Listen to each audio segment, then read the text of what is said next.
안녕하세요. H성형외과 백정환입니다. 오늘 설명드릴 내용은 코 보형물 제작에 대한 네 번째 포스팅으로요. 실제 환자 CT에서 코 보형물이 어떤 식으로 제작되는지에 대해서 설명드리고자 합니다.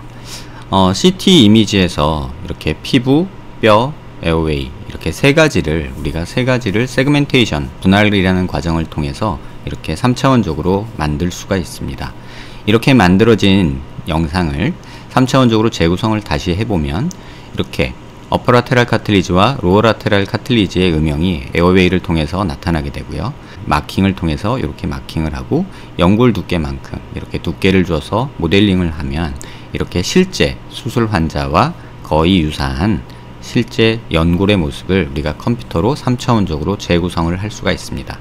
이렇게 3차원적으로 재구성한 이미지를 통해서 실제 환자 보형물을 제작하게 되는데요. 또 다른 예를 통해서 보시면 이렇게 어퍼라테랄 카틀리지와 로어라테랄 카틀리지를 모델링 CT 세그멘테이션을 통해서 우리가 얻을 수 있고요. 실제 환자의 모습과 모델링 세그멘테이션을 통한 이런 모습이 큰 차이가 없이 만들어짐을 볼 수 있습니다.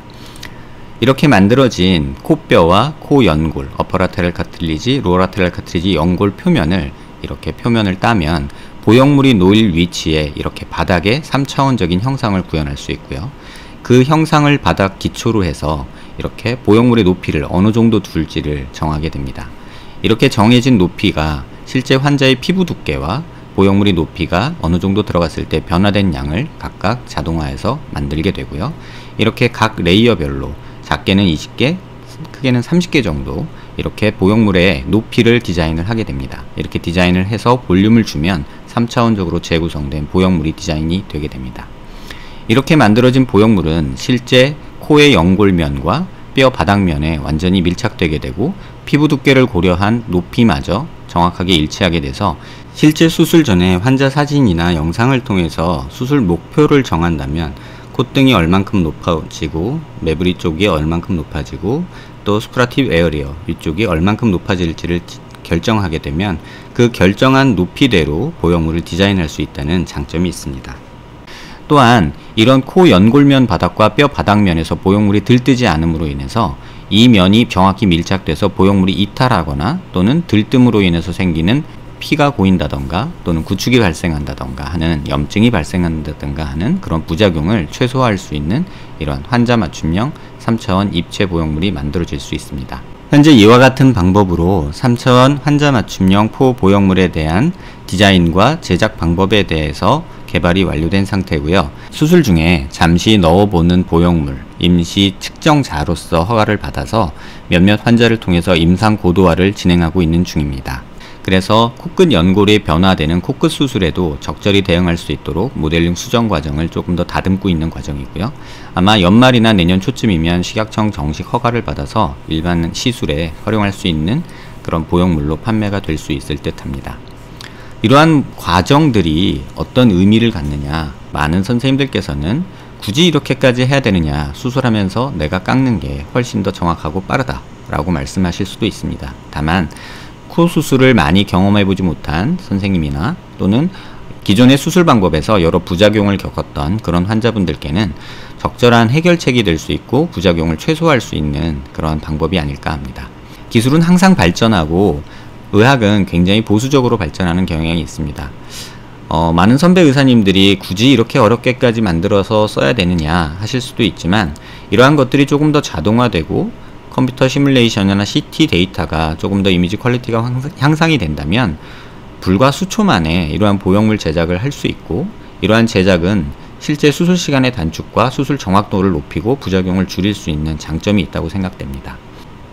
지금 현 상황에서는 조금은 많이 번거로운 수작업과 컴퓨팅 작업이 필요할 수 있습니다. 하지만 점차 이런 것들이 자동화되고 또 계측적으로 객체화된다면 수술 전에 환자분과 상의해서 만든 이러한 코 라인과 코끝의 모양을 실제 수술에 구현하기 위한 어떤 레시피가 컴퓨터 시뮬레이션을 통해서 나타나게 되고 그러면 수술 후의 모습에 대해서 환자와 의사 간의 갈등도 조금 더 줄어들고 부작용도 줄어들 수 있지 않을까 합니다.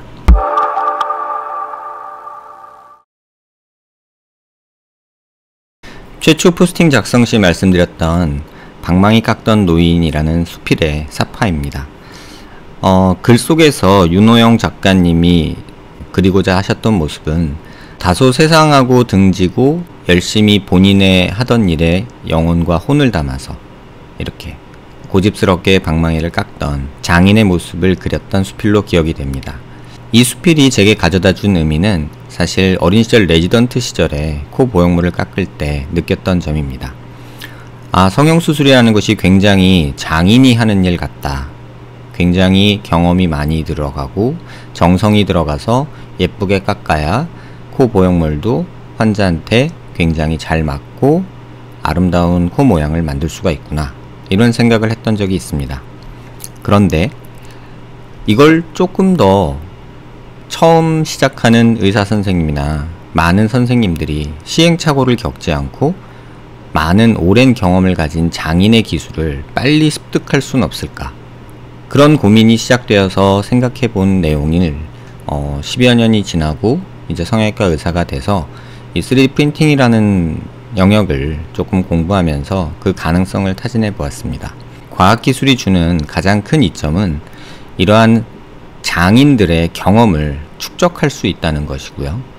그러한 축적된 경험들을 데이터화해서 저장할 수 있다는 것이고, 또 더 나아가 그 경험을 발전시킬 수 있다는 점이 아닐까 합니다. 또 그 발전된 경험을 현실 세계에서 구현하는 것도 가능해진 듯 합니다. 이러한 맥락에서 현재 우리에게 많이 회자되고 있는 3D 프린팅 또는 인공지능, 이런 것들이 기술적으로 등장을 하게 됐고요.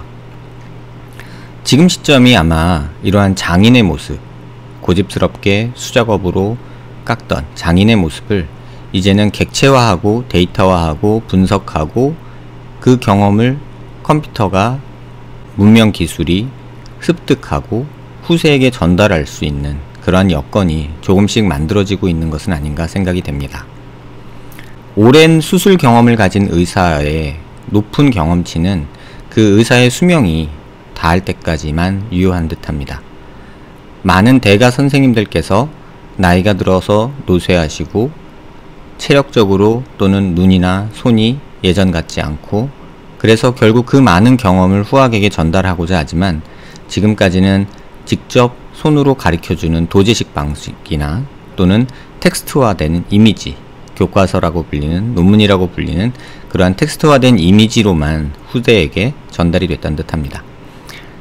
이러한 객체화된, 객관화된 경험이 인공지능이나 어떤 컴퓨팅 프로세스를 통해서 더 축적되고 더 발전되고 후대에 전달될 수 있다는 것이 지금 현 시점에서 우리가 가장 중요시 생각해야 될 부분이 아닌가 합니다. 코 성형수술 분야로 단순히 처음 시도해 보고 있고, 앞으로 더욱 발전시켜 나가고 발전하는 기술에 맞춰서 이 분야를 발전시키고자 합니다. 이러한 3차원 보형물, 환자 맞춤형 보형물은 어떤 정밀의료라는 새로운 패러다임에도 맞는 어떤 그런 시발점이 될 거라고 생각을 하고요. 이러한 보형물 제작 기법이 기타 다른 여러 안면 부위 성형에 응용될 수 있기를 희망합니다. 코 성형 수술에 대해서 관심 있는 분들의 많은 관심 부탁드리고요. 조만간에 실제 임상 케이스를 통해서 확인한 이러한 고보형물의 수술 결과에 대해서도 포스팅 해드리도록 하겠습니다. 감사합니다.